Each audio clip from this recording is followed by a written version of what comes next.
işləməyə çoban çağırmazlar, usta çağırırlar. Bu bir. İkincisi də usta axtaranda demək lazım ki, normal usta kim var? Yəni, tərifləsinlər ki, bu yaxşı ustadır, gəlib evimi işləyib.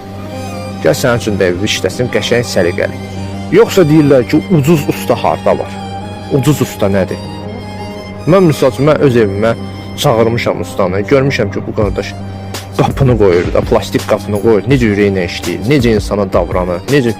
Mən 5 manatın əvəzində 6 manat vermişim, 7 manat vermişəm, demişəm halal xoşum. Yoxsa ucuz usta axtarırsan, deməli bu hardasa defektli olacaq da.